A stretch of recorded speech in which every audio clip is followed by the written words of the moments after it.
Hello, my name is Maggie. I'm a mother of twin daughters, identical twins, and they're now almost 6 months. And I'm born in the Netherlands, which would make me Dutch. And I now live in the capital of France, which is Paris. And I am a proud mother, like I said, of twins, and my age is 51. My husband and me are both ex-principal dancers. He in classical ballet, myself in contemporary dance. I'm also choreographer, and now we co-direct a dance school together. And I'd like to talk to you about breastfeeding today, specifically breastfeeding very young babies. Like I said, my daughters are identical twins. So this is monochorial, biamniotique in French. So I guess you would say mono-bi. So they share the same placenta, but they each have their own, yes, what, I don't know what it's called in English, bag of water. In my language, the vruchtwaterzak. So they're in their own membrane, but they share the same placenta. And this is how they were born. This is how they developed. One egg cell splitting up, but sharing the same placenta. And for that reason, the hospital closely followed my pregnancy because I'm at an age where they consider me very high risk. And interesting part is I had 0 complications, like 0. And they were so concerned that I even saw a great many times I had to come every 2 weeks to the hospital to have another ultrasound. In French, échographie, also my language, échographie. And so there I was, and they were, checking the content of my uterus, and of my womb, and I saw concerned faces like, oh, and I was like, oh my God, what's going on? And they said, we cannot find any complications. And I said, isn't that a good thing? Isn't that positive? And they said, yes, but at your age, there must be complications. And I almost wanted to say, sorry to disappoint you. Now, I briefly mentioned that I've had a career as a principal dancer. Now, what this means actually is that you manage to get your physical, but mostly your mental energy level to a very high vibration, living as pure as possible. I've been eating vegan, vegetarian since I'm age 50. I did thorough studies in what to eat, what not to eat, not just leaving out meat, but really how to replace it and how to balance out carbohydrates and protein, and what sources of fatty acids, and water, and filtering water, and all that. I've been doing extensive studies and food supplements, and as a result, apparently my body is strong enough to bear fruit age 50 and sustain the pregnancy.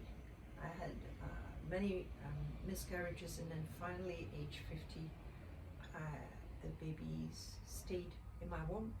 I feel extremely fortunate that this happened. I think it also has to do with the fact that we were in a lockdown, and it was the first lockdown, March till end of June 2020. And I remember feeling almost like, oh, this is too good to be true, that there's a lockdown, because this means I don't need to work cannot or don't need to be physical, be teaching so physical. I was teaching sitting down in front of my computer, and just like now I'm not moving very much because I know I'll get out of the screen and out of the focus. You'll not see me anymore if I make big dance movements, and this is how I was teaching. And I think this has a big part of the success, has a big part in the success of my sustaining my pregnancy. I personally believe also keeping in shape, doing meditation, so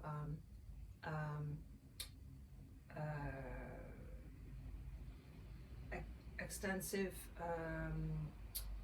exercises, meditation, listening to my body, feeding myself well, as pure as possible, as little toxins as possible, and then the lockdown. I believe this helped a great deal. I also did extensive work in genealogical decodification to cleanse myself of possible baggage from my ancestors. And I feel this really helped me because there was a lot of, I felt I had many backpacks of ideas about should I be able to be a mother or not, and so on. And when I felt free and the lockdown, the blessing came. It's this wonderful 2 babies. So the hospital wanted me to give birth week 35. I thought this was very early. The hospital said yes, because of possible complications. So here I was saying, but so far I've had 0 complications. Why assume I will have complications if every single time I have none, but really none? They said, yes, the statistics. I'm like, well, but I'm a living person. How about, well, it was a struggle. They wouldn't give in. And then it's funny, my husband came with little white lie. He said, oh, I need to go out of town for work, and I will only come back then and then, which was when I would be in week 37. And of course this was a big lie. He was all the time there. I didn't leave at all. And I remember the doctor saying, well, sir, we think this is very irresponsible, you leaving when your wife is so close to giving birth. And little did he know that we did this, we planned this so that the girls could stay a little longer. And then they said, okay, well, 37 is like maximum. And I managed to keep them in until week 37 and 2 days, and this is when they were born. And the oldest, who had been 6 weeks with her head down in my pelvis, was weighed only 2 kilo 2. And the youngest, who had been over here with her head and then her feet, she weighed 2.5 kilos. So 2.5 and 2 kilo 2. So both very thin.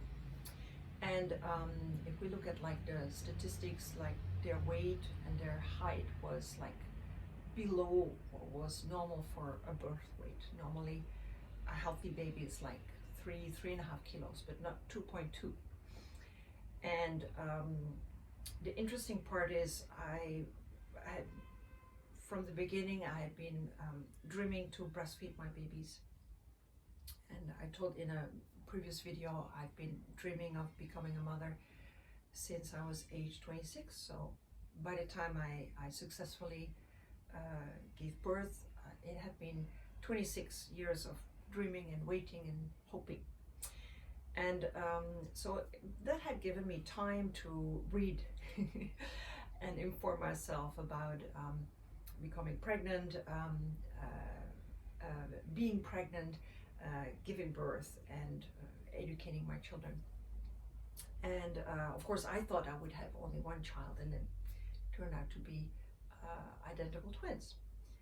Surprise. And so here I was, a month before giving birth, I went to my chiropractor and I said, will you help me? Do you have tips how to successfully breastfeed? And she gave me tip of massaging my breasts. Let me do that with my trusted pillow. So imagine this is a gigantic breast, yeah, with the nipple here. So what we did, and actually it was so painful that I asked my husband to do it. He would, with both hands, take hold of the breast, if this is the ribs, yeah, and then pull. So he would really take hold and then lift it up, and do that 3 times, very intensely, like really hold, take a hold, and then lift it up 3 times each breath. And each time I would breathe in and breathe out. It was very intense, very painful. We did this together, and my chiropractor had told me the pain will diminish, and it did. So this is a great tip, yeah? I gladly share. I did this for a month before giving birth, and towards the end I didn't feel pain anymore. So this is like a very intense breast massage, and I remember 4 hours after giving birth, I was back in my hospital room, and there were 2 midwives, and they said, Madam, it's very important you try breastfeeding as quickly as possible. I said, okay, and I saw there was one of those pillows, and they said, why don't you take that? So I took the pillow, and like I said in my other videos, I always have like more pillows underneath, but in the hospital I did not, because there was none. So I had the babies here, which is very low because my breasts are here. And I took one child and moved her to the nipple, and I remember I took her shoulders and her head and moved her and placed her mouth over the nipple. And interestingly enough, after I've been reading that one should not press the head, one should not take the baby, you should allow the baby to find the breast yourself. My poor babies were like, you know, premature and so thin. I found myself guiding them, and apparently I was too quick. The midwives could not stop me, and it was successful. So I was just watching and gently guiding her, and then one of the 2 midwives said, it's very important you try as quickly as possible to do both at the same time, because if not, you'll be, in the beginning, you give between 8 and 10 feedings per 24 hours. So for each. So that would mean if you do it separate, or one after the other, it would mean about 20 feedings. Wow, it means you do nothing else. I quickly made the calculation in my head. I thought, I will die. So yes, I tried, and I had seen a drawing of taking babies here. Yeah. So if this is, let me take this tube of cream. If this is the head and this the feet, so I would take the baby here, and they were a little bigger than that, but not very much. So here, and I always held, like I said, I always held the head of the baby in my hand. I like that, to feel the contact, with the tips of my fingers. And then I was holding them, and the 2 nurses, they became very quiet, and they said, wow. And I said, well, didn't you tell me to try this? And they said, yes, but we've actually never seen anyone succeeding. Considering I was at that moment 50 years of age, I had just had a cesarean, and they were twins. Apparently with all those 3, one should rarely be able to breastfeed. And I think because of preparation, meditation, the breast massage, and trusting in my own power, which I've been doing all along my dance career, trusting my own power and digging into the earth to find the divine power go through me. So I was doing it pretty much without asking questions. I had no idea what I was doing, and I found myself doing this, and I succeeded. And there were these two midwives like cheering, like, oh my God, we've never seen this. So I was very grateful. Then happened something which I was very concerned about, because their weight was very little, and though I was capable of feeding them in the beginning as colostrum, and then later the milk came and I could give them milk, they were so little. They had very little power. They had very little energy, my two girls. So they could breastfeed. It took them so much energy. They would be like exhausted after feeding. This is why we had to do like between 8 and 10 feedings the first 2 weeks. And I tried, and my heart went out to them. I was like, oh, these poor things. They tried to, hanging on for dear life, literally, to take in the nutrients, to sustain, to feed them, to be nurtured. Yet, in doing so, they would exhaust themselves. The sucking would exhaust them. And at the hospital, they proposed we would give also complement. They gave little bottles with artificial milk. So it was always breastfeeding first and then giving milk. And then starting with, it was so sweet, 10 milliliters, going to 15, going to 20. It's very tiny proportions. And they were so tiny and sucking, and they succeeded. And they were gaining little by little bit of weight. And my intuition was, there was like a big alarm, like, we must stop the complement. We must stop this bottle milk. I did not say that right away in the hospital, because I did see, so it's very confusing. I had no idea. My intuition was telling me, try to stop this ASAP. Whereas I was observing, my brain was observing that they were gaining weight, the necessary weight to be able to be strong and be able to leave the hospital and continue growing like necessary, as necessary to be healthy. And thanks to the extra artificial milk. But my intuition was getting stronger and stronger, saying, okay, if I continue giving each feeding breast milk with the artificial milk, they will at one moment prefer the artificial milk, because it's so much easier to drink from a bottle. It's so much easier. It automatically goes into their mouth, whereas for the breast, they need to make a lot of effort. And them being so small and having so little strength, they would opt for the way with the less energy demanding.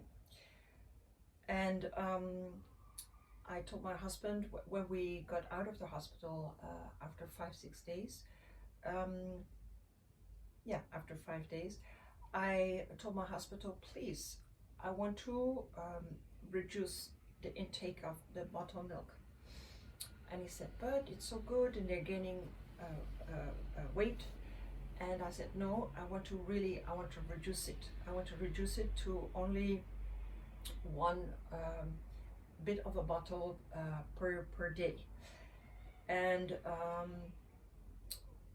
what my intuition told me, this is pretty much contradictory to what most people told me. Most people told me, and I read everywhere, in the first 5 minutes, the baby will take 80% of all its nutrients from the breast, and then the remaining 5 or 10 minutes is just to balance it out, and then anything after that is just for fun.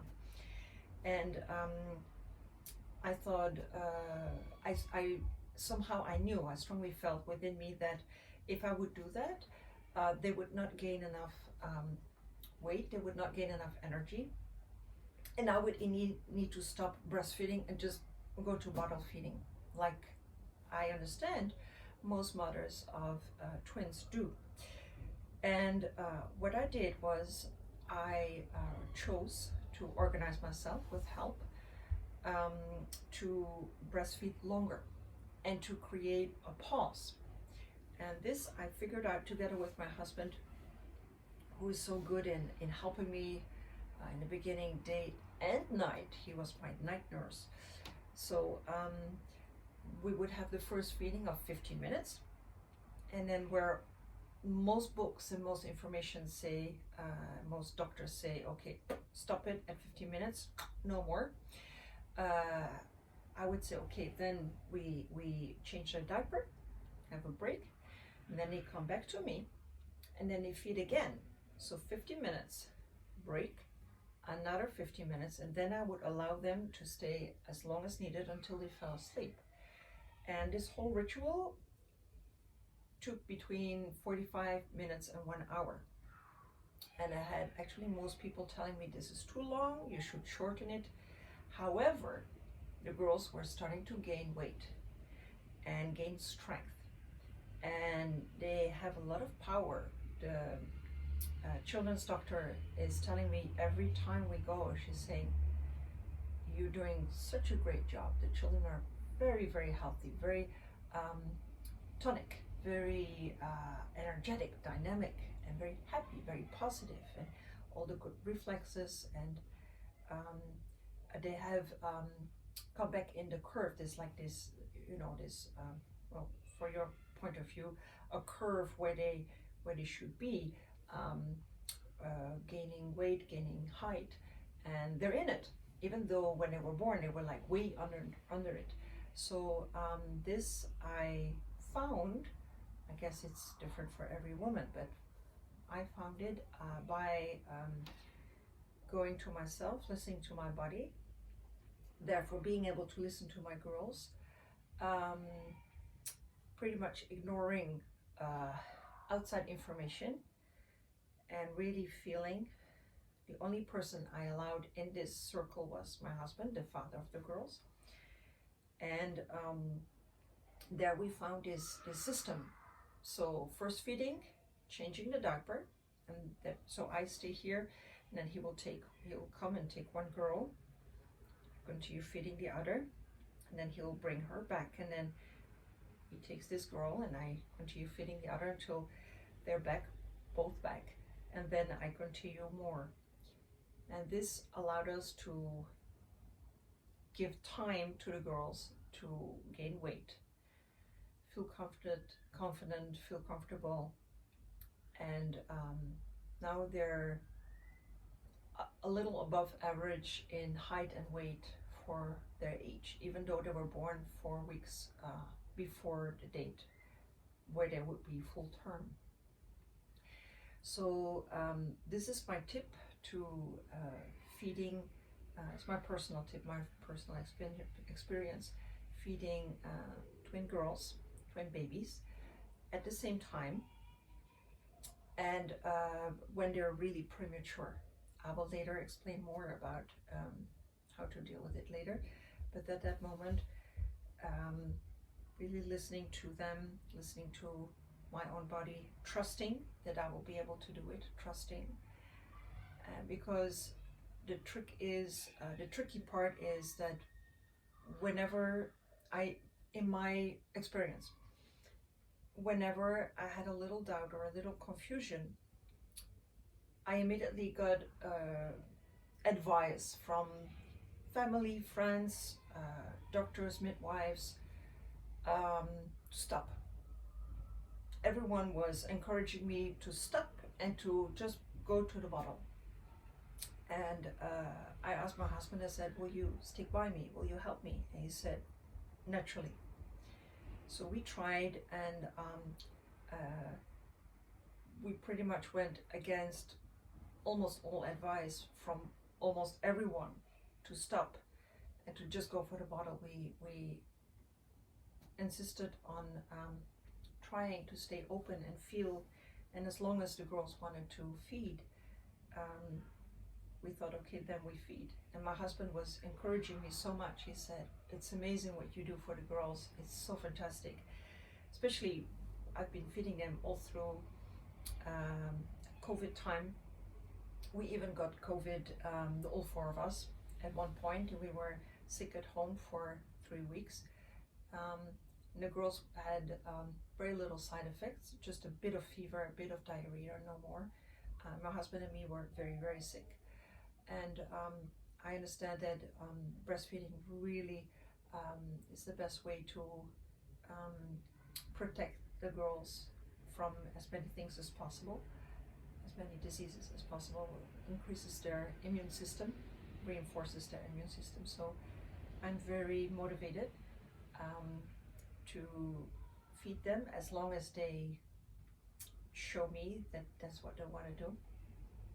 And I'm lucky we have managed to make an organization with help from friends to come help us so that I can continue doing this.